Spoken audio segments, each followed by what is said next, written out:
Alright, we just got done playing car Jenga, moved the Firebird over to the hoist. It is time we finally pull the 350 out of it and put this new one in. This thing just got back last week or the week before from getting all freshened up, new pump, new clutches, seals. You can see it does have a TRANSBRAKE in it. It is reverse manual valve body. This thing has been pretty quick. And the 350 that's in it, I mean, I guess has also been pretty quick. It's been 6s. But it is a forward manual valve body, and we're gonna end up putting it in the Monte Carlo. I'm actually pretty excited to get this thing up in the air because I haven't been really under it yet, aside from just laying on the ground. All right, I think we're good to go up. Yeah.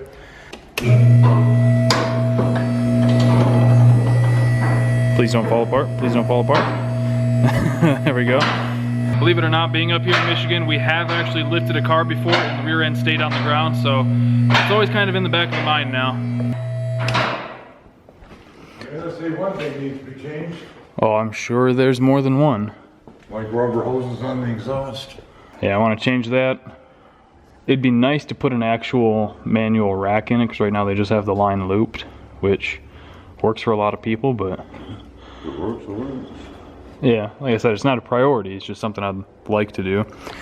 So this is about a 10.5 to 1 compression 6-liter with a billet VS Racing turbo.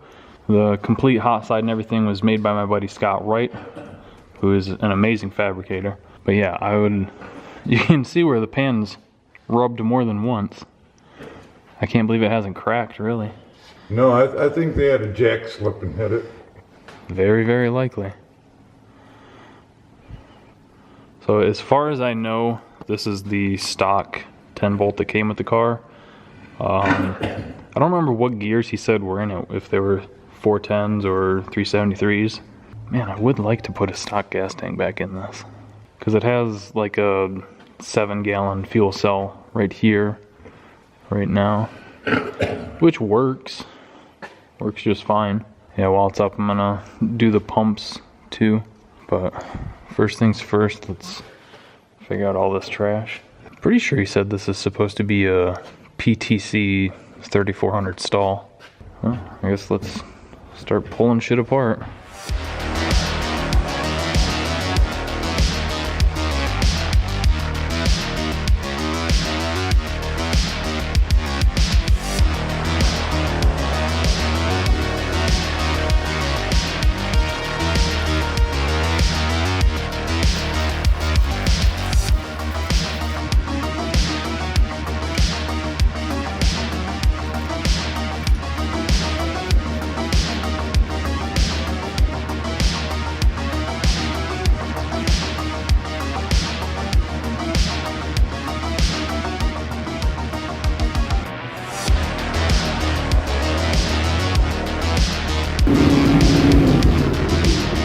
Alright, it's a little sketchy, but we're at the point of getting ready to pull the trans out. I really cannot stand these torque arm setups.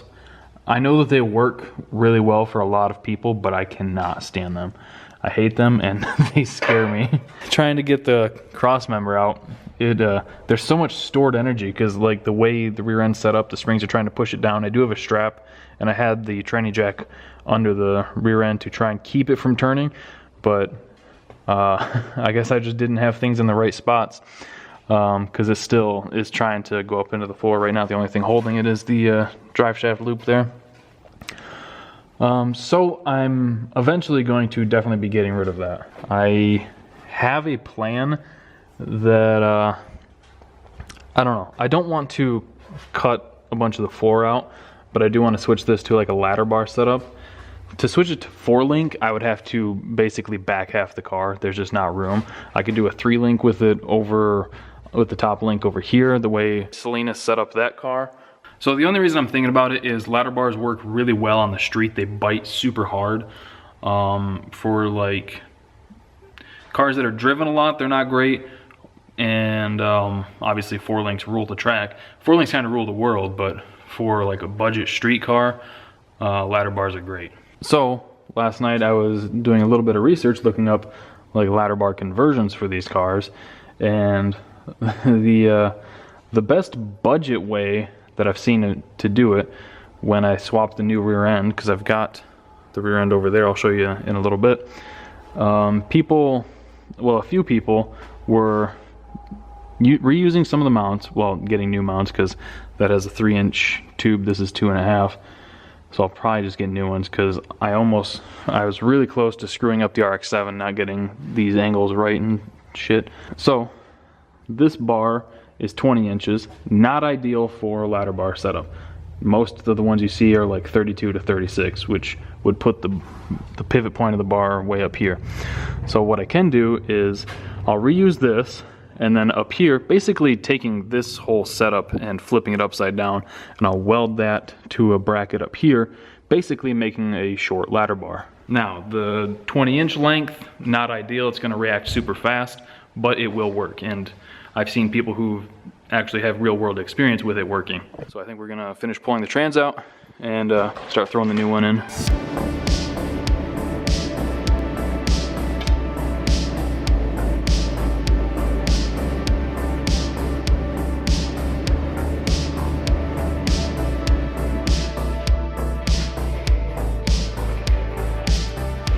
All right, got the old transmission out. Aside from the torque arm, it really wasn't that bad. And the bell housing does say Hot Rod Man Shift, which was my nickname in high school, so that's a fun coincidence. And I looked up the part number on this converter. It is an FTI converter, a 38 to I think 4100 stall.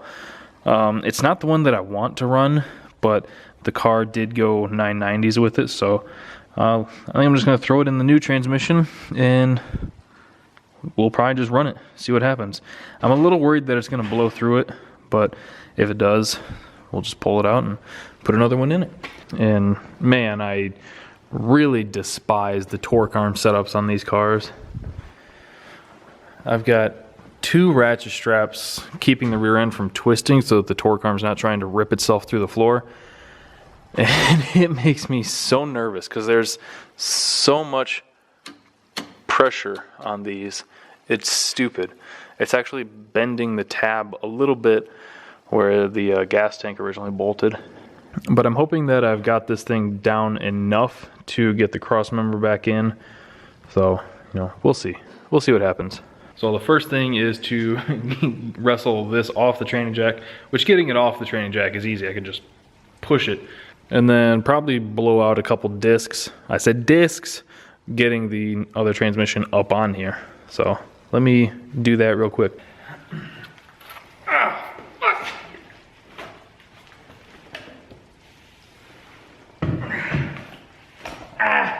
I forgot there's still a bunch of fluid in it. Fuck.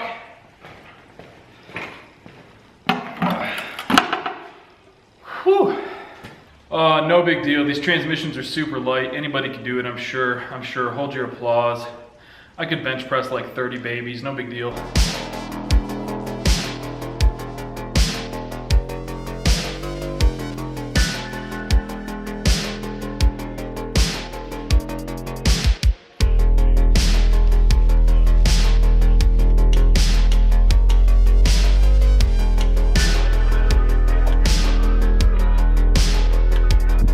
Alright, it was a little bit of a headache, but we got the tranny all installed. I still have to put the drive shaft in, but everything's all buttoned up. This torque arm, I don't know how many times I've said it already, but my goodness, that thing sucks.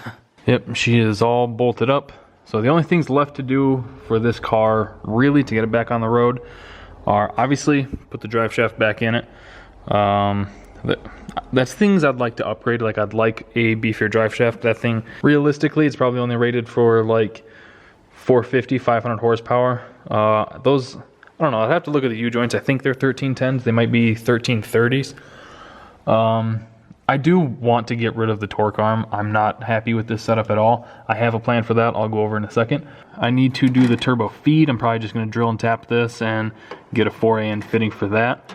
And then when I swap the cams in it for that Copo cam, I've got a timing cover that hopefully will be at the right level to drain the turbo. Then I got to put new springs in it for the cam. I rerouted the tranny cooler. This isn't going to see any long cruises probably, That's kind of what that car is for, so this just needs something to kind of keep it cool. So yeah, it's not going to see a ton of airflow, but it shouldn't matter. It's not going to be running for, you know, half hour at a time. Again, that's why it's got this radiator. Oh, let's see, what else? I need to throw the new fuel pumps in it. I'm going to be running 2 AEM 400s. I'm probably just going to do one line off each of these, and we'll run it into the 2 lines, and then from there into a Y into a single 8 AN line up. And I would like to get a different intake, because I'm not a fan of those LS1 style intakes. I'm probably going to hold on to it for a future project, but I'm just not a huge fan of them. And then for the rear end, here's what we got. This is actually a Moser 9-inch. This is meant to bolt directly into a G-body, which I know is kind of ironic. The last couple of videos we've been rebuilding the 10 bolt in this. But it is the perfect length for a narrowed F-body rear end. So I'm going to cut off all these tabs and weld on some new ones to make it bolt into the F-body, minus the torque arm. For that deal, I'm going to make a ladder bar setup. It's going to be a little shorter than I would like, because typically you see them like around 30 to 36 inches. This will be noticeably less than that. But it should work really good. I'm basically copying that setup from someone else who's done it on some LS1 Tech forums, and he said the car bit really hard. So that's one of the next things up for the car, is get that thing swapped in. The trains that came out of it, I'm going to drain the fluid, pull the pan off, look at everything inside, make sure it looks copacetic, and clean it up a little bit. Once I do that, I'm going to throw it in the Monte Carlo, and then that thing's super close, because trans, drive shaft, couple other little odds and ends, and then the thing's pretty much drivable. So yeah, I'm actually pretty stoked. I cannot wait to let off the button on this thing. I am a little worried about the converter. I'm pretty sure that it's going to want to blow through it a lot.